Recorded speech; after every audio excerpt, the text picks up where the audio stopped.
Brad Holmes, the general manager for the Detroit Lions, is a notoriously good drafter through the NFL draft process. In fact, most people would agree that over the last 4 years, no general manager has drafted more talent and more stars than Brad Holmes himself. These players include guys like Penei Sewell, Aleem McNeil, Amon-Ra St. Brown, Aiden Hutchinson, even going back to last year, Sam Laporta, Brian Branch, and Jahmyr Gibbs all came from that draft class.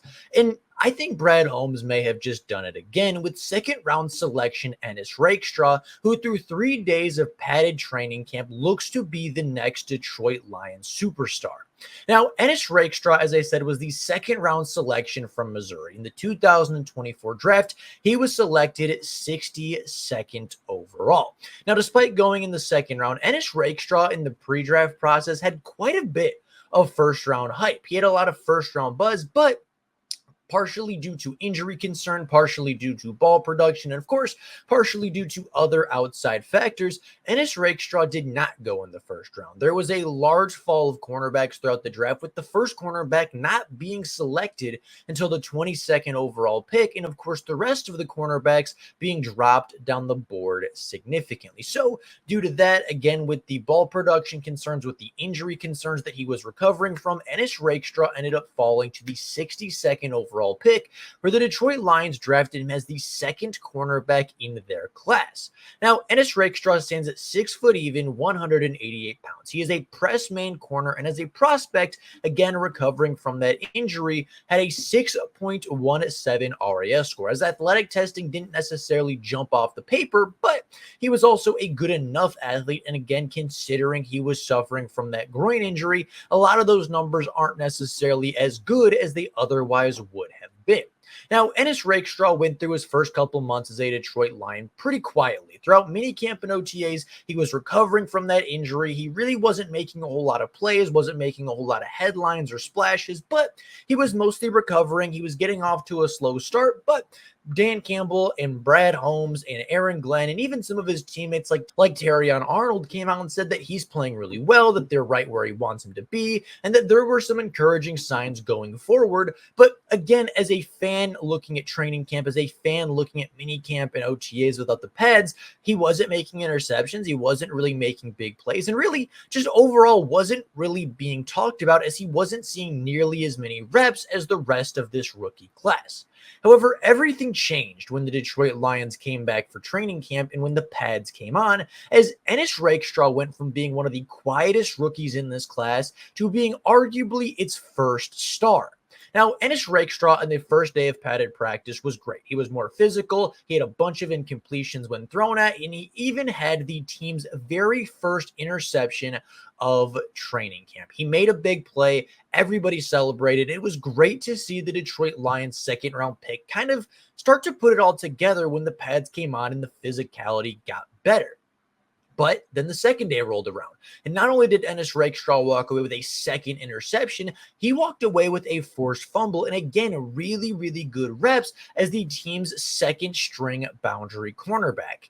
And then day 3 happened, and Ennis Rakestraw again came in and had an interception, now having 3 interceptions of 3 days of padded practice. He is averaging 1 interception a day. He's been incredibly physical. He's been a super tough player, delivering big hits, delivering punishing blows for these wide receivers.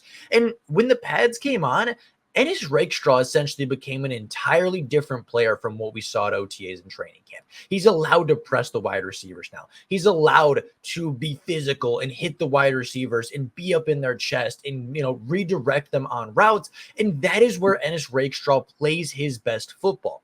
In college, he was a physical press man cornerback. He played boundary. He played slot, but his calling card, what made him a great prospect and what set him apart from the rest of this cornerback class was that physicality, was that press man ability. And that's exactly what the Detroit Lions wanted when selecting Ennis Rakestraw in the second round.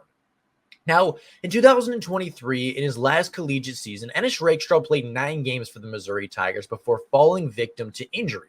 In those 9 games, he was targeted just 28 times for 18 catches, 197 yards, as well as a single touchdown through the air. And that's part of the reason that Ennis Rakestraw went as low as he did. right? The concerns from Ennis Rakestraw when he was a prospect was the ball production. Through 4 years as a starter, Ennis Rakestraw walked away with just one interception, and it was a tipped screen pass that he was able to catch versus an FCS team that wasn't really competition for Missouri at all. It really was, I mean, it was an impressive interception, don't get it wrong, but the lack of ball production, never really having an interception down the field, certainly played a factor into Ennis Rakestraw falling down some teams' boards. And then, of course, recovering from that groin injury from the 2023 season didn't help either. So considering all of those things, there's a pretty good reason that Ennis Rakestraw went into the 2024 draft as an underrated prospect, a guy that had first round buzz, but it's not hard to see why Ennis Rakestraw did fall throughout the NFL draft. Now, it is worthy of note that Ennis Rakestraw is taking majorly second-team reps. He's been the outside cornerback. He's taken very few reps with the first-team defense, and it's not hard to see why, right? The first-team defense has been playing really well. Carlton Davis is not going to be a second stringer. Terrion Arnold is still playing really, really well with the first team. Emmanuel Mosley and Amik Robertson have been taking snaps with the first and second teams, but when they are with the first team, they have been the player in the slot, and they've both been playing really, really well. So overall, it's not a knock on Ennis Rakestraw that he's not with the first team, but I think it's really a positive thing that Ennis Rakestraw can play this well and still not be a first-team player. Now, with that being said, of course, there is going to be a lot of opportunity come preseason and come the next couple of weeks, as there's going to be a ton of opportunity in the preseason. I would guess, although I don't know for a fact, I would guess that both Carlton Davis and Emmanuel Mosley do not play in the preseason. I think that they are both veteran cornerbacks that have proven what they needed to prove. They've gotten enough reps with the defense. And of course, with the rest of the first team defense likely not playing, so Kirby Joseph's not playing, I would guess Ifeatu Melifonwu and Brian Branch will not play. I would assume Aiden Hutchinson and the rest of that starting defensive line will not play. It doesn't make a lot of sense for you to throw out some veteran cornerbacks that have already played with the first team defense and already know what they're doing. So I think it's going to open up a massive door for both Terrion Arnold and Ennis Rakestraw to play a lot through the first couple of games in the preseason. And Ennis Rakestraw, I think, will play more. I think Terrion Arnold will likely get the Jahmyr Gibbs treatment, where in week 1 in New York, he'll probably play a little bit, but also probably will only get a couple of drives here and there. And then he'll be put on the bench with the rest of the starters, where Ennis Rakestraw will potentially play a little bit more, get the Brian Branch treatment, or get the, second round treatment of, hey, this guy's really good, but he is our 4th/5th, string cornerback.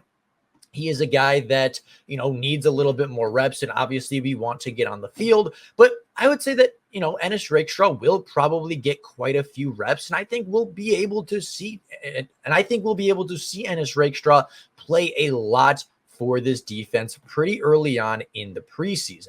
Now, overall, Ennis Rakestraw is a very good player, right? There's no doubt that Ennis Rakestraw will be a good player for the Detroit Lions down the line, but I think it's fair to say at this point that Ennis Rakestraw is the first rookie and the closest rookie from this class to be considered a star. He is a player that is making plays in camp. He's forcing turnovers. He's making big plays.